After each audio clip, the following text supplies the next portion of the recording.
Les chefs d'État et de gouvernement de la CEDEAO se sont penchés dimanche sur la situation sécuritaire et sociopolitique de la zone et particulièrement des pays du Sahel. La communauté économique des États de l'Afrique de l'Ouest a annoncé l'ouverture de la voie à un allègement des sanctions contre le Niger. Ces sanctions avaient été imposées début août après le coup d'État militaire qui a renversé le président Mohamed Bazoum. La CEDEAO a toutefois posé certaines conditions. L'autorité décide de mettre en place un comité de chefs d'État composé du président et du chef d'État de la République du Togo, du président et du chef d'État de la République du Bénin, du président et du chef d'État de la République de Sierra Leone pour engager le dialogue avec la CNSP et d'autres parties prenantes en vue de convenir d'une courte feuille de route pour la transition, d'établir des organes de transition et de faciliter la mise en place d'un mécanisme de suivi et d'évaluation de la transition afin d'œuvrer pour le rétablissement rapide de l'ordre constitutionnel.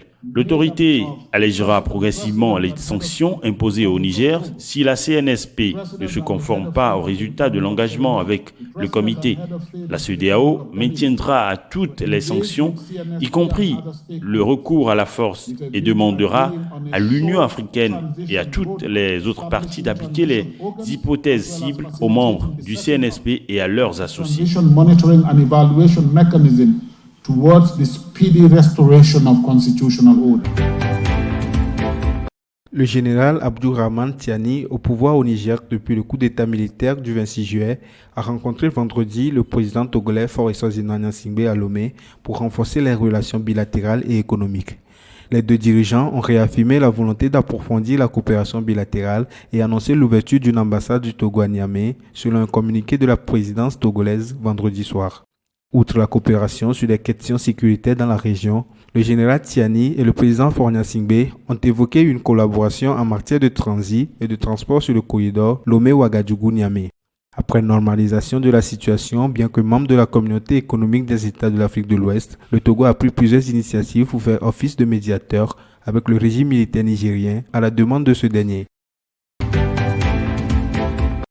L'Arabie saoudite est sous le feu des critiques à quelques heures de la fin de la COP28. Si de nombreux États plaident pour l'inscription des énergies fossiles dans l'accord final, le Royaume, premier exportateur de pétrole au monde, a réclamé dimanche la prise en compte de ses perspectives et de ses inquiétudes dans les négociations. À propos des déclarations saoudiennes et irakiennes, je pense qu'ils réalisent que nous sommes sérieux, que la science est sérieuse et que d'autres pays sont sérieux. L'Union européenne est extrêmement sérieuse à ce sujet. C'est pourquoi ils ont manifestement ressenti le besoin de dialoguer, qu'il s'agisse d'un peu de panique ou de prise de conscience de l'ampleur des discussions.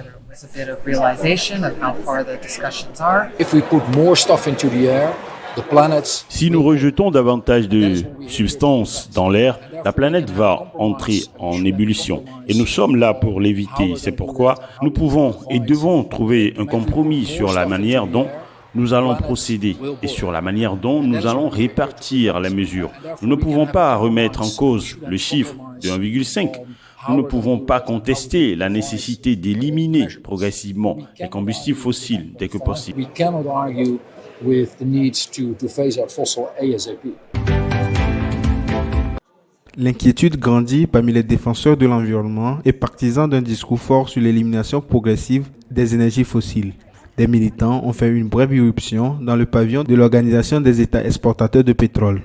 L'OPEP a fait scandale avec la révélation vendredi d'une lettre appelant ses membres à rejeter tout accord ciblant les énergies fossiles. Pour que ce sommet soit considéré comme historique, comme le souhaite la présidence de la COP, nous attendons tous une réduction progressive des combustibles fossiles d'ici 2030 et bien une élimination juste et financée de tous les combustibles fossiles d'ici 2050. Bien sûr, nous condamnons la pression exercée par l'OPEP ou toute autre compagnie pétrolière, car nous savons demandons que les compagnies pétrolières internationales exercent elles aussi des pressions pour qu'aucune décision ne soit prise sur l'élimination progressive des combustibles fossiles. Nous condamnons bien ces pressions et nous avons même demandé hier à l'Arabie saoudite de soutenir la présidence de la COP ainsi qu'aux Émirats arabes unis afin que ce sommet de Dubaï aboutisse à une décision historique en faveur d'une élimination progressive et juste de toutes les formes de combustibles fossiles. La méga raffinerie construite au Nigeria par le milliardaire Aliko Dangote a reçu ses premiers barils de pétrole brut, étape importante d'un projet qui ambitionne de répondre entièrement aux besoins en carburant du pays, a annoncé la compagnie samedi. Depuis vendredi, 1 million de barils en provenance du champ pétrolier Oshfor d'Agbami, au large du delta du Niger, ont été déchargés par bateau à la raffinerie située dans la zone franche de Lekki, à l'est de Lagos, la capitale économique. C'est une étape importante, a déclaré Aliko Dangote, qui a fondé la Dangote Petroleum Refinery dans un communiqué publié samedi, en ajoutant que la prochaine grande étape sera de mettre nos produits sur le marché nigérien. Initialement prévu pour fin juillet, début août, le raffinage du pétrole doit permettre au Nigeria d'en finir avec les fréquentes pénuries de carburant, mais également d'augmenter la qualité du carburant en circulation. Au Togo, l'autonomisation des femmes rurales dans le secteur de l'agriculture se poursuit. 118 groupements et coopératives de femmes issues de 39 préfectures ont reçu cette semaine du gouvernement un appui en équipement et matériel de production.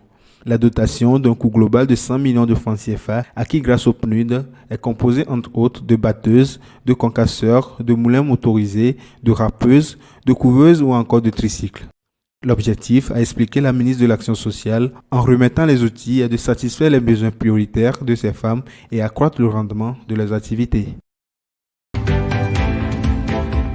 Le Togo va obtenir du Fonds monétaire international FMI un nouvel appui financier à hauteur de 390 millions de dollars, soit environ 237 milliards de francs CFA sur une période de 3 ans et demi, dans le cadre d'une nouvelle facilité élargie de crédit. Le pays d'Afrique de l'Ouest vient de conclure un accord avec l'institution de Bretton Woods à cet effet. Cet accord vise à répondre aux besoins de dépenses urgentes du pays, notamment en raison de préoccupations croissantes en matière de sécurité, tout en préservant la stabilité économique et l'inclusion sociale.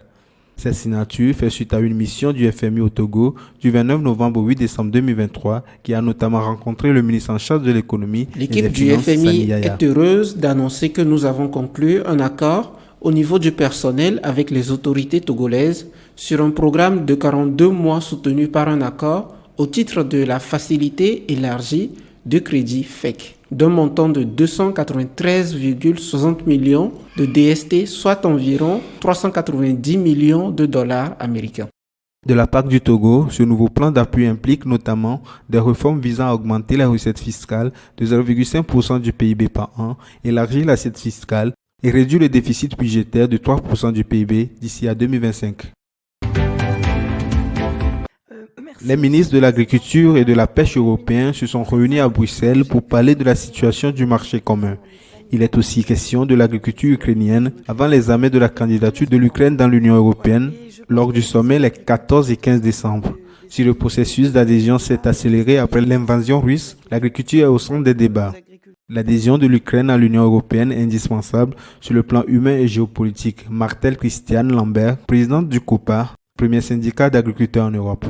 Mais elle suscite aussi des inquiétudes. Les agriculteurs européens craignent notamment un déferlement des produits ukrainiens peu chers sur le marché commun.